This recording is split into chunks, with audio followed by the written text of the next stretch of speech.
তো আজকে আমরা বেরিয়ে পড়েছি পেঁয়াজ আনতে। এখন আমরা অটোতে করে সব পেঁয়াজ আনতে যাচ্ছি, আর এখানে বস্তাগুলো রয়েছে। তো মোটামুটি বেশ ভালোই হয়েছে আর কি পেঁয়াজ। এবং এখানে ভুট্টার ক্ষেত রয়েছে, দেখতে পাচ্ছেন। আমরা ভুট্টার ক্ষেত প্লাস এখানে পেঁয়াজ মোটামুটি ভালো চাষাবাদ করা হয়। তো এটা হচ্ছে একদম সুন্দর সাবলীল পথ। এই পথ দিয়েই সাধারণত পেঁয়াজ টেয়াজ নিয়ে যাওয়া হয়।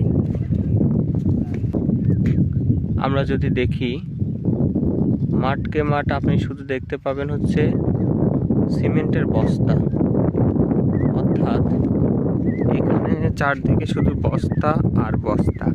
কারণ এখন সবাই পেঁয়াজ তুলছে পেঁয়াজের সময়, এজন্য আমার বন্ধুকেও আমি দেখতে পাচ্ছি সে কাজ করছে।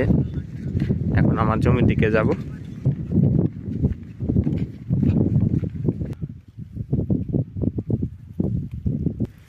সো এই হচ্ছে বীজের অবস্থা এবং পেঁয়াজের অবস্থা আমাদের এইখানে কুষ্টিয়া জেলাতে। এবং দেখতে পাচ্ছেন এখানে সবাই কিন্তু অলরেডি তুলতেছে, এবং আমার হাতের মধ্যে পুরোপুরি একটা ক্রিকেট বলের সমান। আসলে এইভাবে ক্যামেরাতে বোঝা যাবে না, বাট এটা অনেক বড়, এরকম অনেক কিন্তু আছে। আমরা এটা সাধারণত জাপানে বা চায়নাতে দেখতাম, কিন্তু এখন এটা বাংলাদেশেও এই ধরনের কিন্তু পেঁয়াজ উৎপাদন হয়।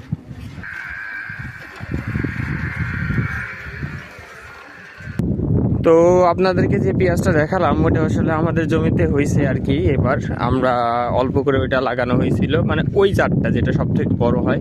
সাধারণত বড় পেঁয়াজগুলো একটু টেকসই কম হয়, অর্থাৎ আমরা যে গুদামজাত করে রাখি সেই জিনিসটা আসলে মোটামুটি কম হয়। তো যার কারণে এবার আমাদের এক্ষেত্রে মোস্ট অফ টাই ফার্স্ট টাইম বেশিরভাগই ছোটো ছোটো সাইজ ছিল, একটা ক্রিকেট বলের সমান আর কি, যেগুলো আমরা নর্মালি বিভিন্ন দেশে দেখতাম, বাট এরা এখন বাংলাদেশে আর কি তৈরি হচ্ছে।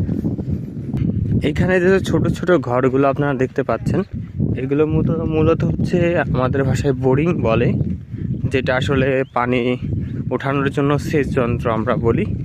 তো এইটা দিয়ে হচ্ছে নর্মালি আমাদের এখানে আশেপাশে পানি দেওয়া হয়।